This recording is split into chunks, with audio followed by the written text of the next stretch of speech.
नमस्कार। षठी ओषार अनेक अनेक अभिनंदन। गणेश पूजार ठीक 2 दिन में षठी ओषा पड़े। माँ मैंने पाई षठी ओषा करी वर्ष आम घर प्रॉपर वे तो हो पारे जमी भी जहाँ भी होता मुझे सेयार करुँची। षठी ओषार शिल पुआ को एमती हलदी लगे कला सिंदूर लगे पूजा करा जाए। कहुए कि षठी ओषार 6 तिण 9 भजा खीरी पिठा एमती सब पूजा करा जाए।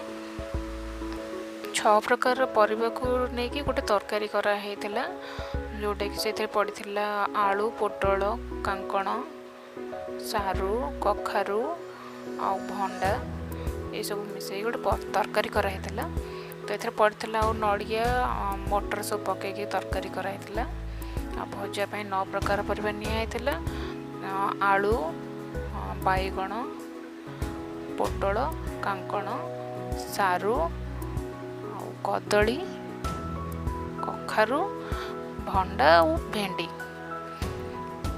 ये सब नहीं माने गोटे भजा कराई फ्राए करके सेटा पूजा होता आ खीरी कराई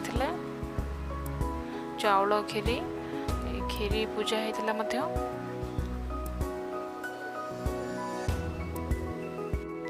षठी ओषार एमती साधा आइटम करके पूजा करा जाए एमती आमिष भी करके पूजा कर लोक मैंने तो आमर घरे आमिष हो नाला आ चकुली पिठा करके पूजा कराई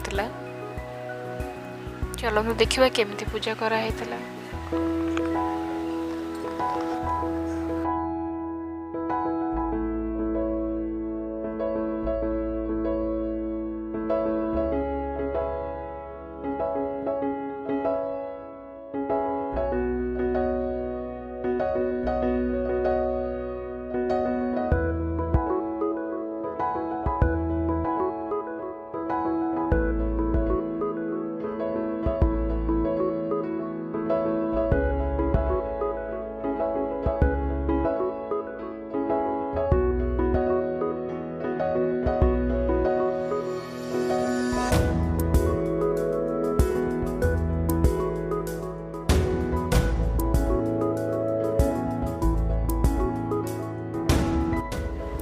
सिंदूर कला लगे सारा अरुआ चाउल धूप और बरकोड़ी पत्र बंदापना करा जाए धूप दीप लगा जाए।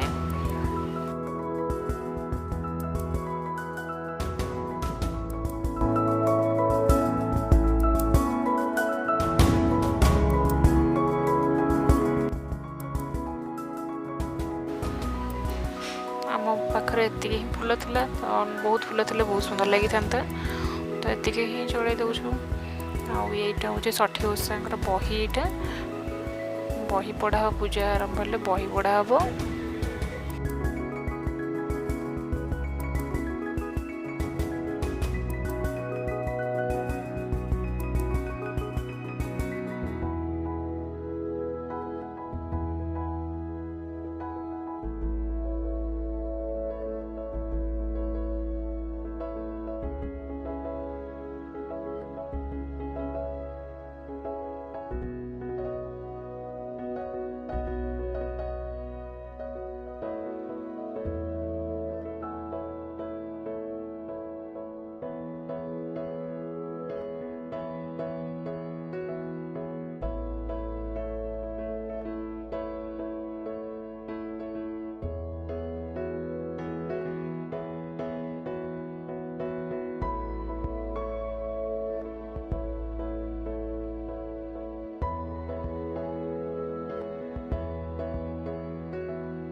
एबे बही पढ़ाई साराणी तो एबे भोग लगी करा होची पानी छड़े भोग कराला आमर व्रत जोटे षठी व्रत से गंठी करके पिला हाथ में बंधा हे।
एबे पूजा तो सरला तापर एबे षठी व्रत यहाँ तो ये चाउल दे 6टा गंठी पकई पिला हाथ में बंधा जाए। तो कहार आउ कौटी केमती पालन करते षठी ओषा केमती करुवे निश्चित कमेंट कर जनइबे। आम घर एमती ही तो है आसूची आबे पिला हाथ में बंधा हो षठी व्रत।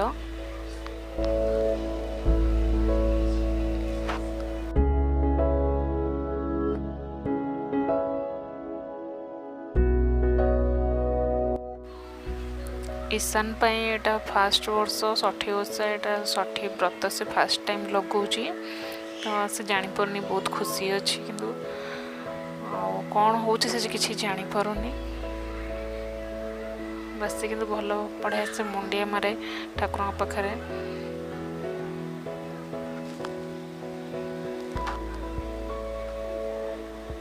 से भावुची कि आउ गोटे हाथ में बंधा हम किंतु नुह केवल डाण हाथ में बंधा हो। एबे बालुंगा नटी पिला मानक झाड़ती और झाड़ी बाड़ती तो से कौन थाए अपमा रंग बाउंश धान वज्रमूली सारू ये 5 प्रकार गछ को एकाठी कर बांधिकी पूजा कराई थाए शिल पुआ पाखे पूजा कराई थाए। तो यहाँ एमती झाड़ी दियंती केमती ईशान मुंडिया मर्जी देखु से यहाँ ही शिखी जाइए तार आईठू।